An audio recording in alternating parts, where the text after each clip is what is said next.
Hello, ladies.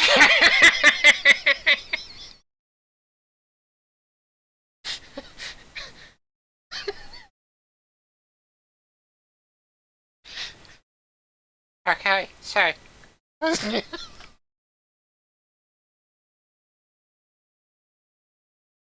now I would at this point like to point out.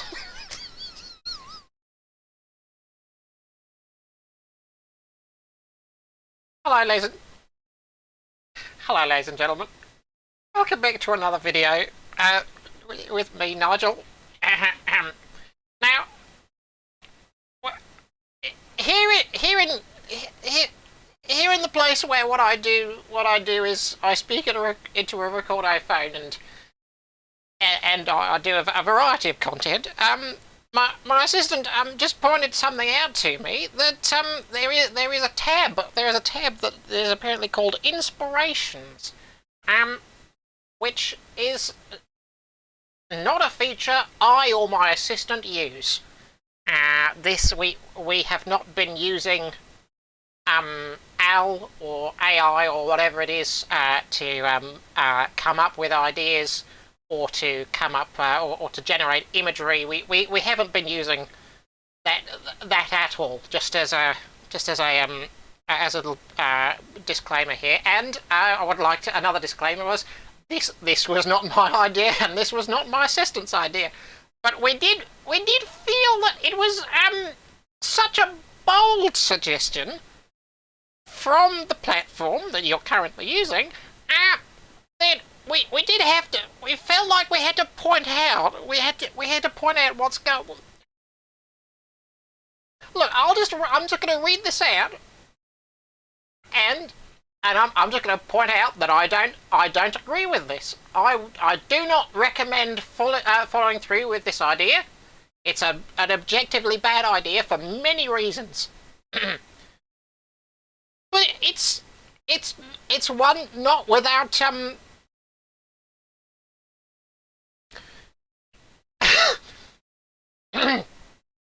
here we using professional psychedelics to explain why heavy ships can actually fly upwards today.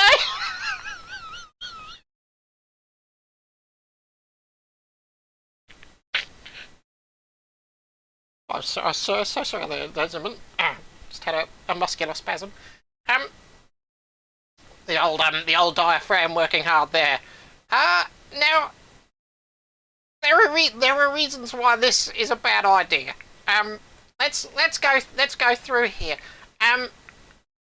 Let's go for heavy ships. Working with heavy ships, they're heavy. And you compared to the weight of a ship, mass-wise, there's a really vast amount of mass difference there. So we don't recommend that you deal with that. If you're not a trained professional, oh dear, I'm not a trained professional, so I'm not going to engage with heavy ships, and certainly not them going upwards, flying upwards. Nor we strongly recommend not using professional psychedelics. In fact, we're just going to say don't use psychedelics, professional or otherwise. We don't care whether they're professional or casual. They could be amateur psychedelics. We don't care whatever it is. If you can get a pot of glue and sniff on it for a while, you could lick a frog. I don't recommend doing any of that. And I'm especially taken by the idea that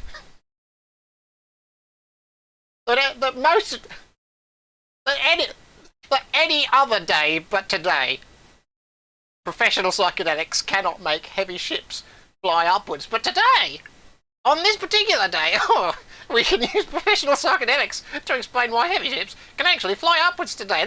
Let's dive into this. No, not dive in. Let's read into this. We plunge into the hallucinatory.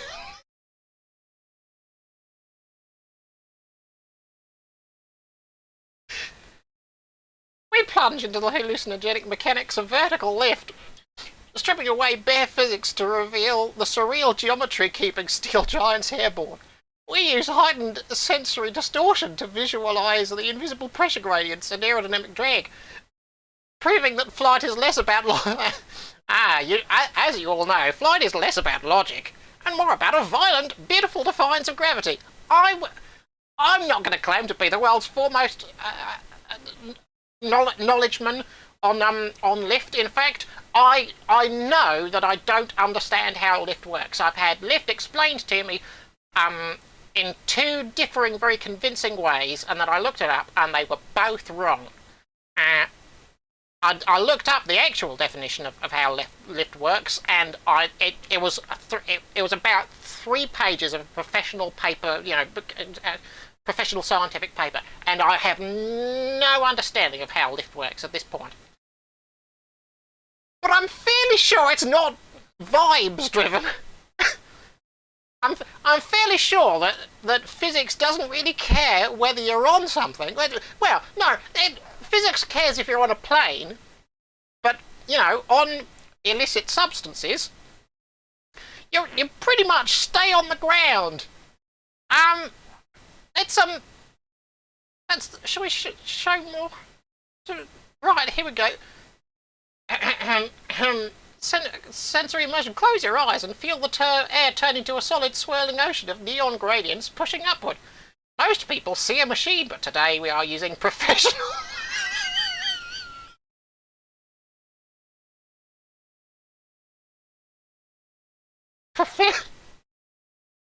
So I'm particularly amused by... There are a few qualifiers here that I'm particularly amused by. The 2 big ones are professional and today, but now we're going at the professional psychedelics. We're not talking about casual psychedelics. We're only talking about psychedelics that earn their money from their career of being psychedelics. We're not using any Olympian psychedelics because, yes, Olympians, they're not professionals, as it turns out. This isn't just engineering, we are using professional psychedelics to reveal the hidden kaleidoscopic mechanics of lift. No, we're not. I'm just going to point that out. I'm not, and no one should. This isn't just engineering, it's a sensory explanation of aerodynamic defiance. No, the rule breaker. How does a massive ship of iron scream into the sky without falling like a stone? ? I'll tell you, it doesn't. Dry math, no S, fails to capture the raw, psychedelic truth of how wings actually slice through the fabric of space. We are stripping away the dull formulas that show you the surreal, vibrant reality of flight. And again, I don't understand how flight works, but that is flat wrong. I'm going to tell you right there. Let's outline. Okay, let's have a look at this. The architecture of the unreal, altering the viewer's perception to see air not just as empty space, but a dense, gelatinous neon ocean that must be...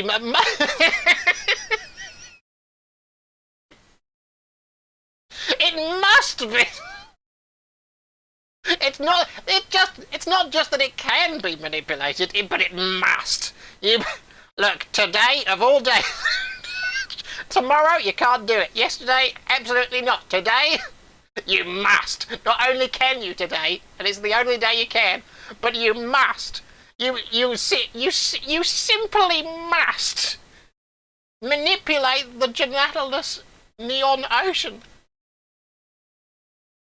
Now, okay, here we go. My understanding of fluid dynamics is limited, and I will tell you that air is a fluid. Gases are fluids. Not just liquids are fluids.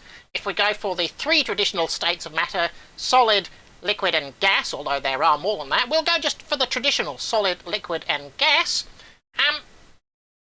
Yeah, 2 of those are fluids, and a collection of solids can behave like a fluid.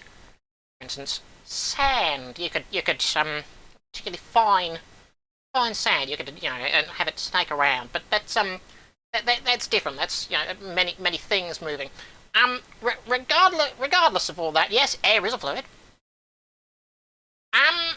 I would not go so far as to say that it is a gelatinous neon ocean. I think that we already have oceans that are by some measure gelatinous, and they're called oceans. Visualizing the paradox of a 400-ton steel vessel resting on a medium that feels thinner than a whisper. What? Setting the stage for a century-led journey where logic fails and only the fluid, warped geometry of the slipstream makes sense.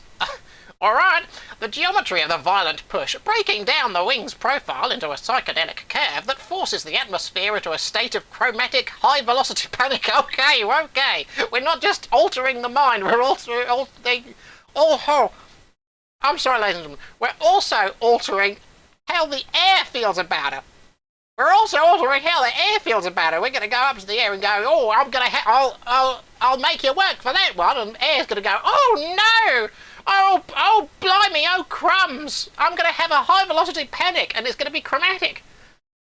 Generally, you can't see air. As a general rule, very hard to see.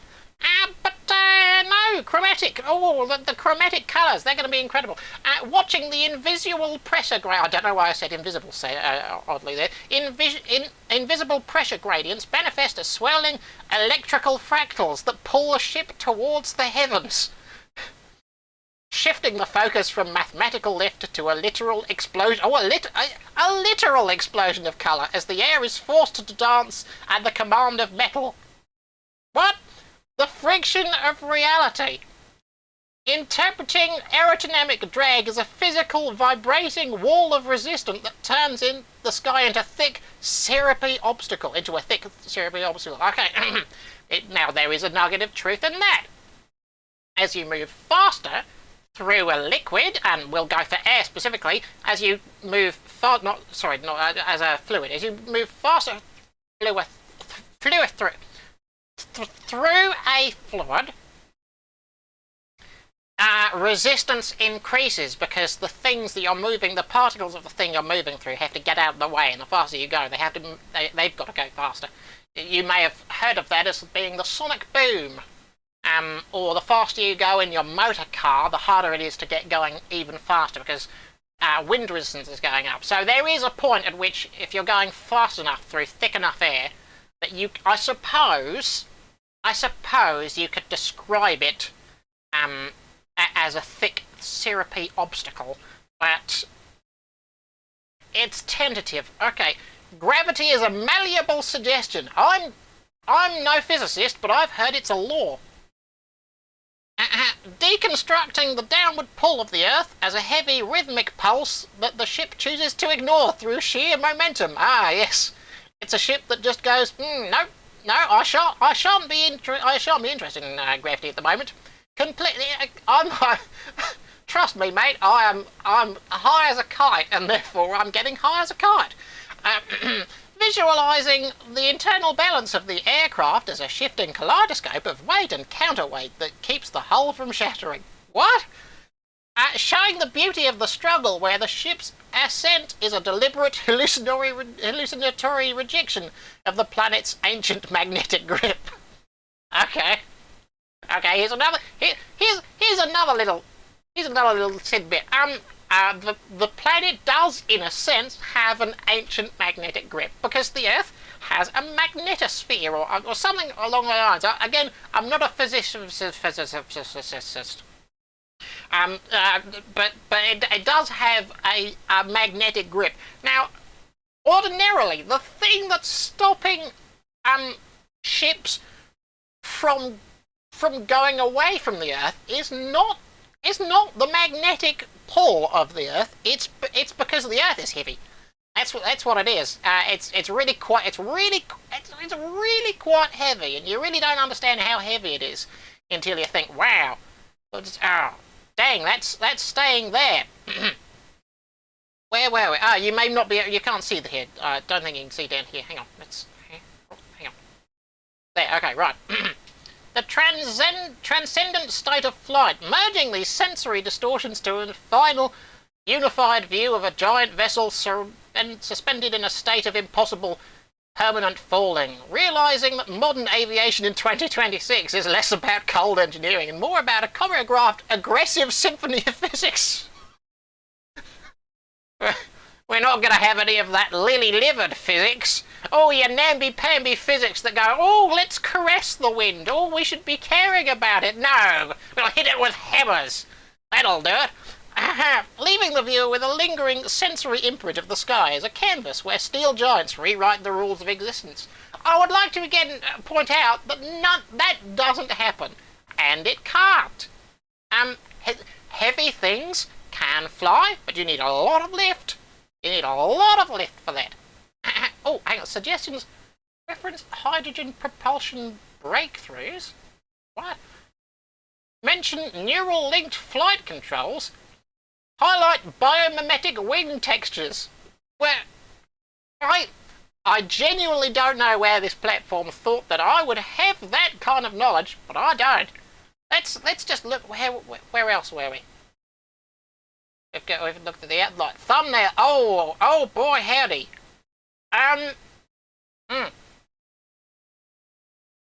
I've never used any of the substances that have been suggested here, and never will, so I can't tell you whether that's an accurate representation of it. Titles. Why Ships Fly Up? A professional psychedelic deep dive. No. Explaining vertical ship flight with some professional help. Who? How heavy ships fly upwards, brackets, psychedelic breakdown, close brackets. A trippy look at why ships are flying up today. Again, it's only today. You check back here tomorrow, won't work. It goes 12 and boom, that's it. They're all coming back down. Okay, right. I think what we'll do is, we'll say, report. Can we do this? You know what? I'll ask my assistant to do that. Offensive bias.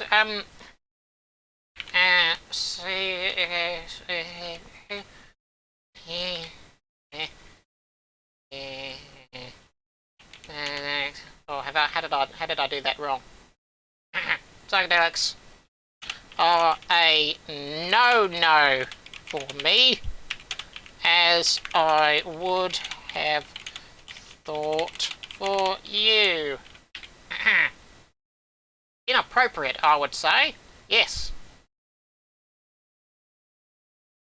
Also, what? Fine enough. Thank you so much for your attention, ladies and gentlemen. It's an unusual video for you, and I'm not committing to making any videos like this ever again. Because we don't, as we say, we don't use that tab. We just had, well, I said my assistant had a look and then pointed out to me this this here idea. Thank you so much for being with us, ladies and gentlemen. We would once again like to really firmly say that psychedelics, professional, casual, and any other kind of psychedelic, we don't recommend psychedelics. We're not saying you should do this. We are actively against it. All right? I'm taking the start. Oh, hang on. Sorry about that, ladies and gentlemen. What was I saying? I don't know. Sorry, there was a bit of time between what you just last heard and now. What I'll say. Thank you for joining. This, as we say, was a very different kind of video. We don't usually do this kind of thing, and this was really the first time I'd looked at it. And a lot of that I hadn't read before. I read with you, so I didn't really have an idea as to what was gonna show up beforehand. Really off the top of the dome there. Thank you so much for joining, ladies and gentlemen. Bad job. We don't recommend that. That's no.